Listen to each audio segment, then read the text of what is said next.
Our national parks are an American triumph, a celebration of our land, a testament to the blessings that we inherited from our forefathers.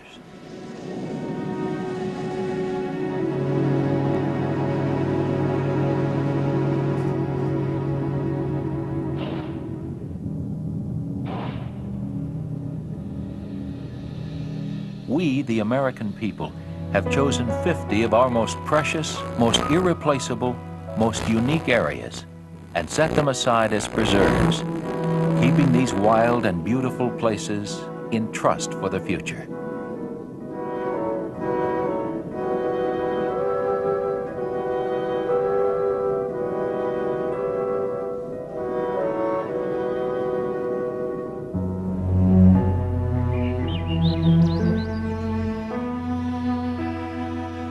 We were the first country to decide that such a step was not only desirable, but necessary. And the American park system is the largest and most varied in the world.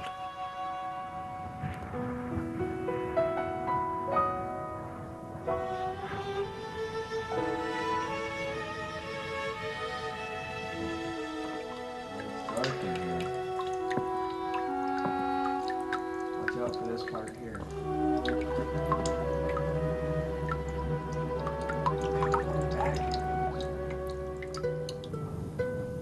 Wind and water etch magnificent monuments from solid rock. The land seems to live and breathe before our very eyes.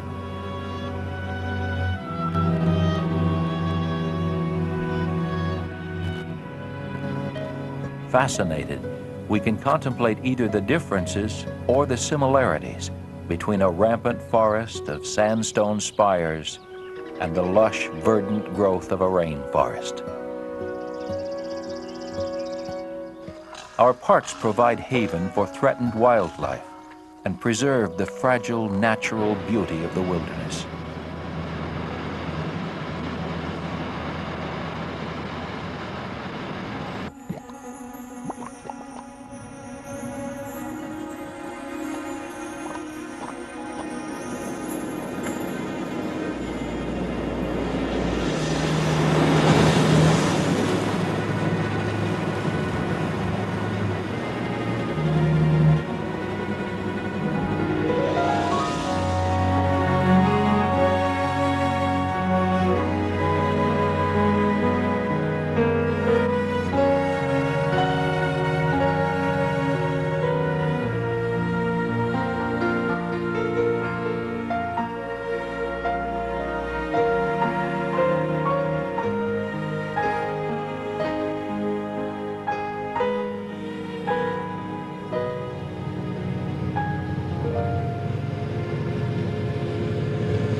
Familiar summer images of Yellowstone's geysers and hot springs always gladden the eye.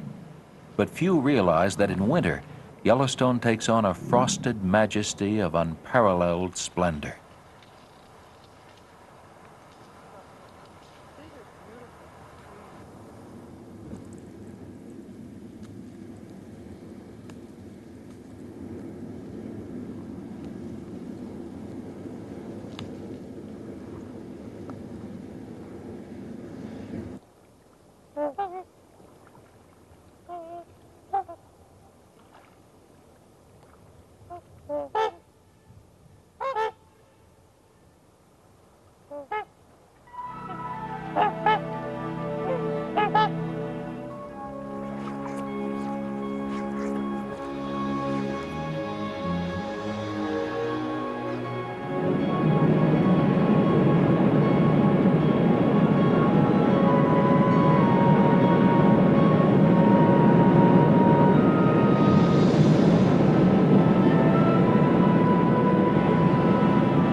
Fur trappers told of a land perpetually afire, of water that blazed and burst from the ground, and of boiling emerald pools lying jewel-like under the sun.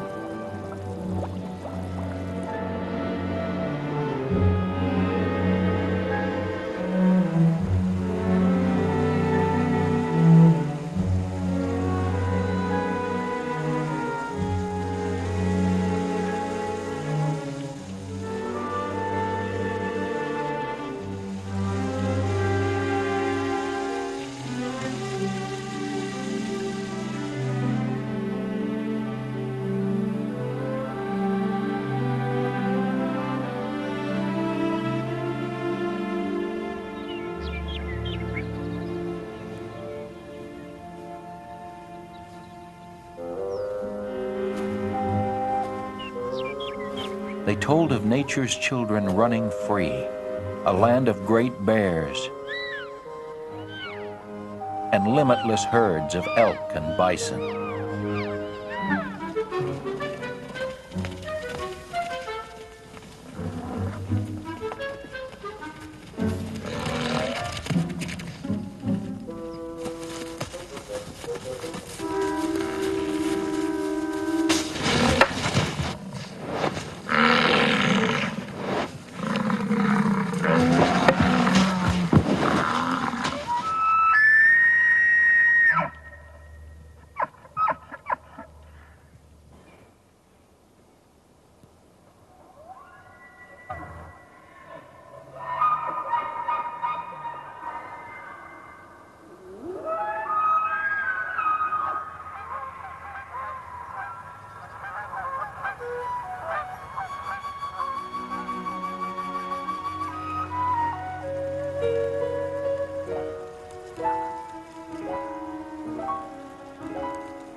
Youngest of the Rockies, the jagged Tetons rise precipitously from the plain. Autumn surrounds them with gold and brings on the frosted air hints of approaching winter.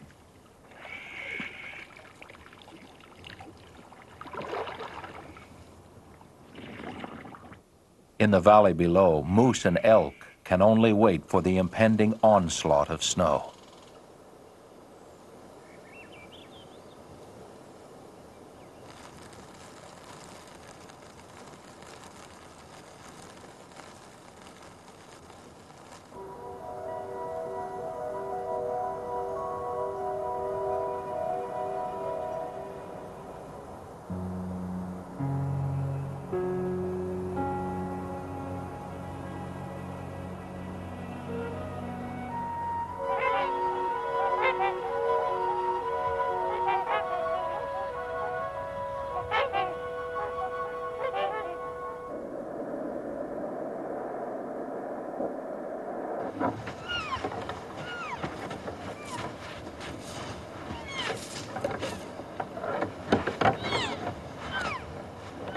In the sub-zero temperatures, everything, including the battle for survival, intensifies.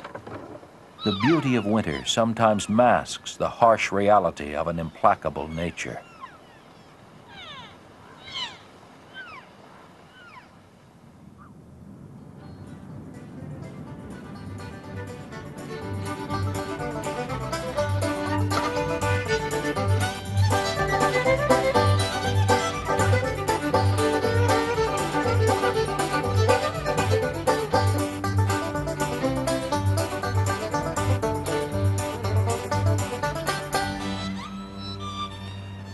Washington Irving wrote, "There is a serene and settled majesty in woodland scenery that enters into the soul and delights and elevates it, and fills it with noble inclinations."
The village of Cades Cove, where early American settlers first worked the land's rich soil, is now part of the national park, adding a dimension of recent human history to the ancient forest.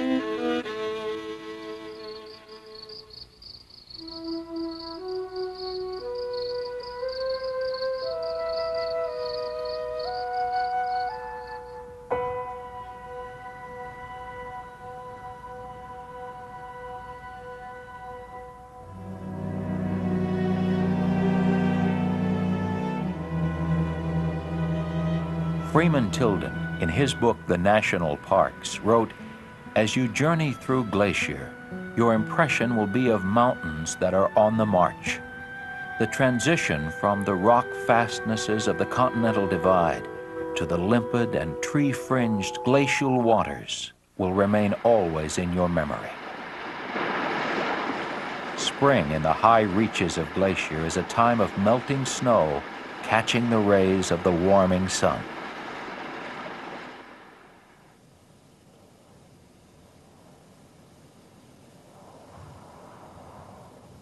It is a time of rich colors, of mountainsides bursting with new life. It's as if each spring creates the park anew.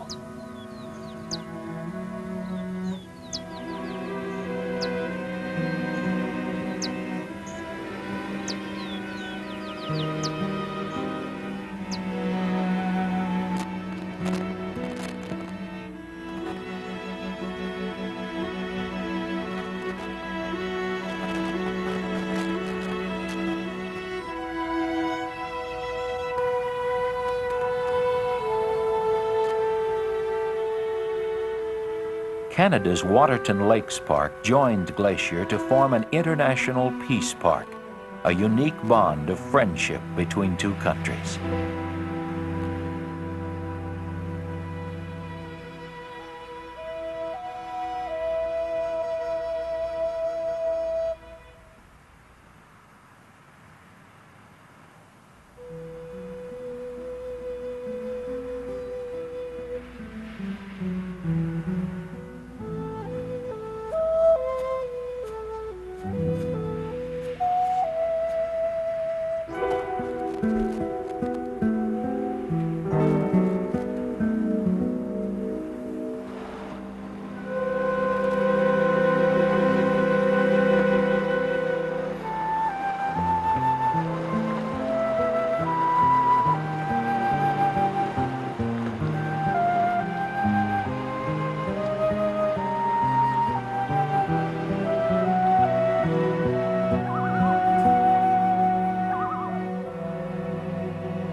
Drifting fog can fill the Grand Canyon, obscuring, if only for a moment, the immense scale of what the Colorado River has carved.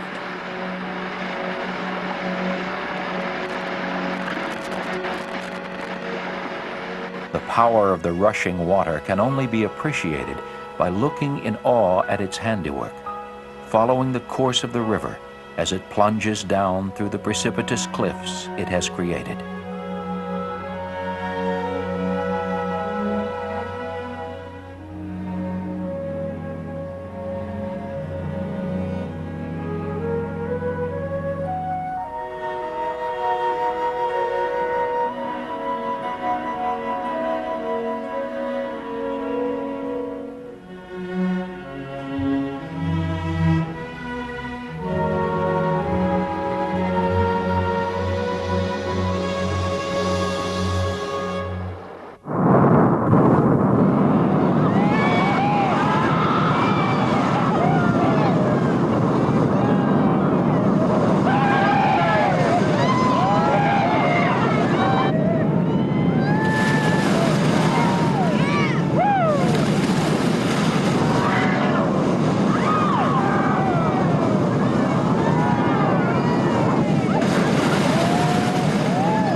Man has stood within this deep place before, watching as the water carves the canyon, seeing time itself flow through the solid rock, leaving the heart of the earth exposed in its wake.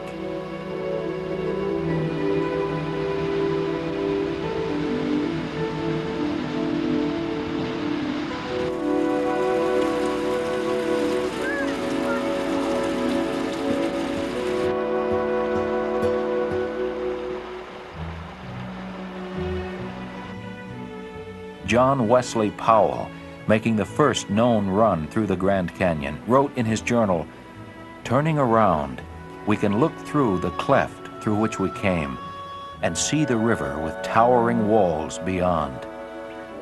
What a chamber for a resting place is this."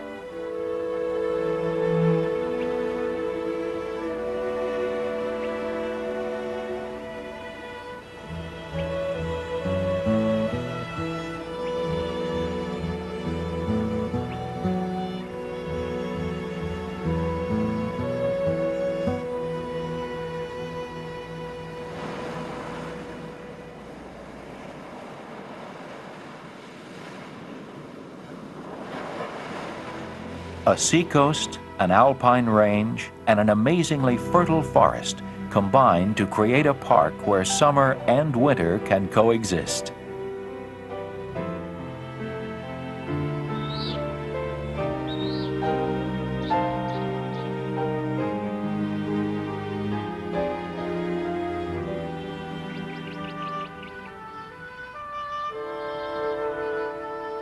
Snow high above, virtual jungle below. Olympic's deep, dense Hoh rainforest is rare in the temperate latitudes.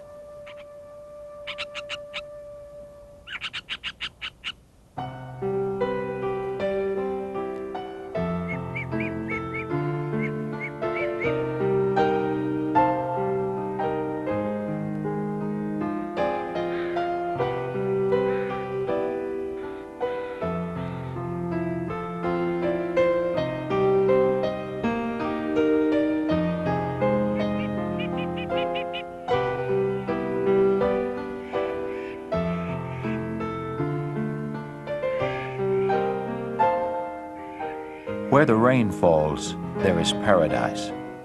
Where the land stands free before the rain, the land will blossom, opening its many eyes to find the sun.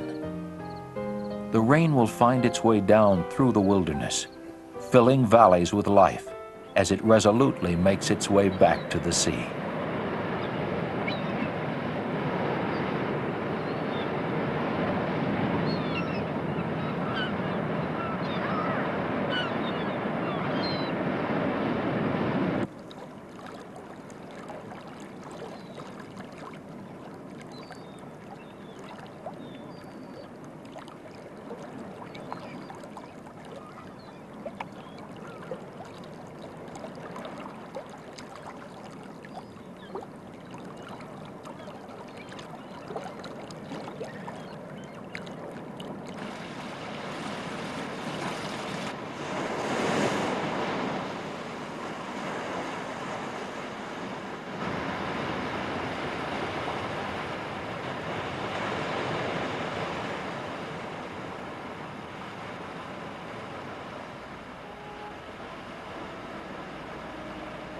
We need the tonic of wilderness. While we seek to know all things, we need all things to be unknowable, air and land and sea.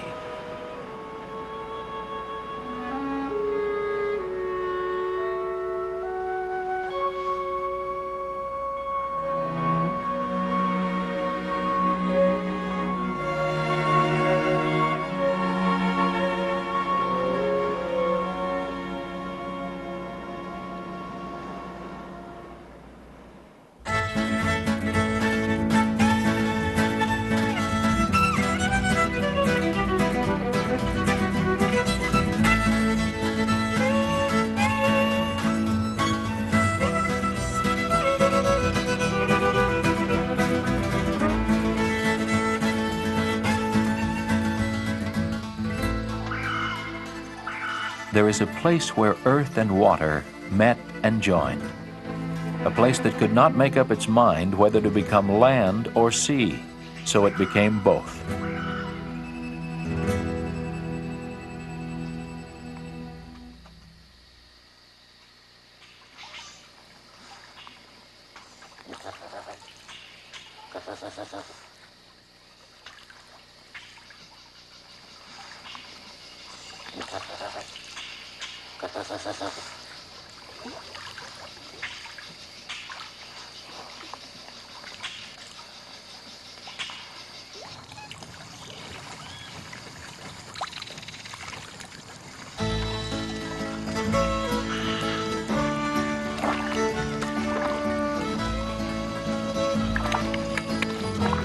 Here can nature's handprint be plainly seen, each finger pointing out a separate path toward survival.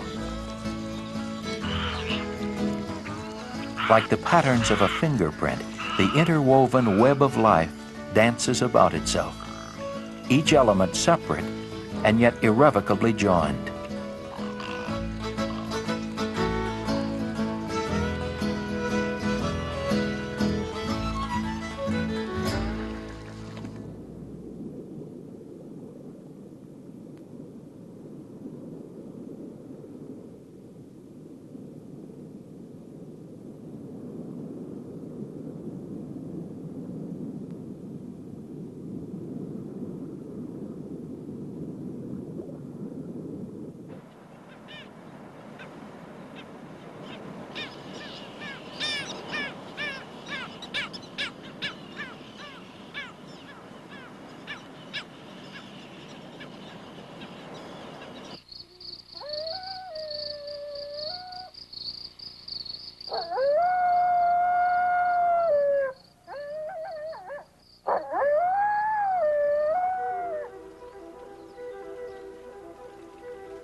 Mormon pioneers saw the celestial city here in the sculptured rocks.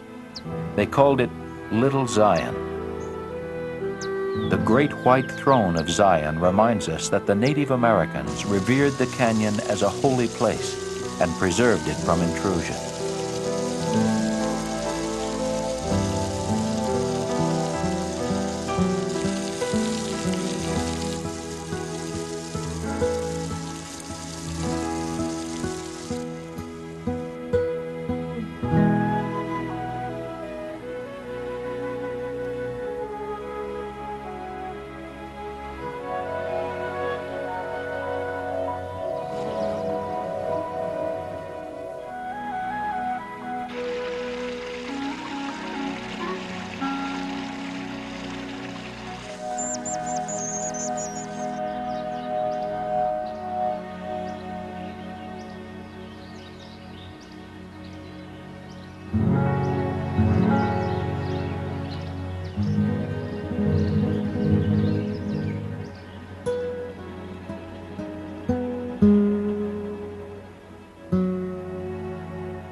Sometimes we need to be reminded that, like all living things, we cling precariously to the surface of this planet. We do not own this earth, we share it.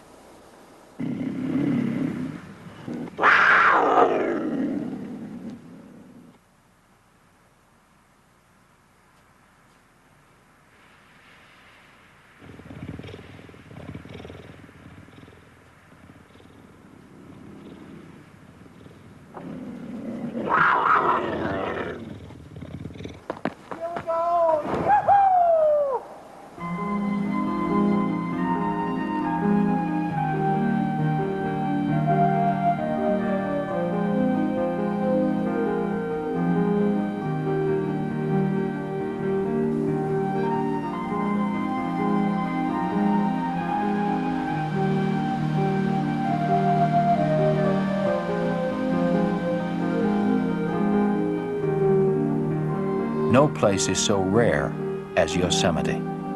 Its granite walls tasseled with waterfalls, its meadows full of wildlife, its high country a realm of lonely grandeur.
The national parks were created to ensure the survival of irreplaceable wildlands, but also to allow us to see the wonders of nature close at hand.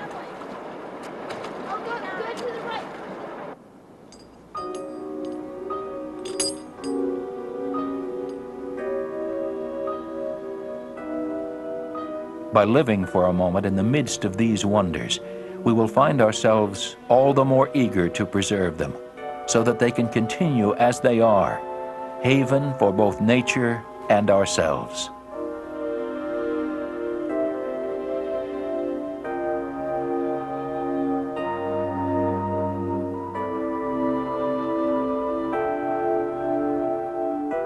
The seasons flow through our national parks in a parade of color and incident, of sunlight and ice. If the parks are indeed gems, they are many-faceted, offering splendidly divergent visions of our natural heritage. A poet wrote, "The earth never tires. The earth is rude, silent, incomprehensible at first. Be not discouraged.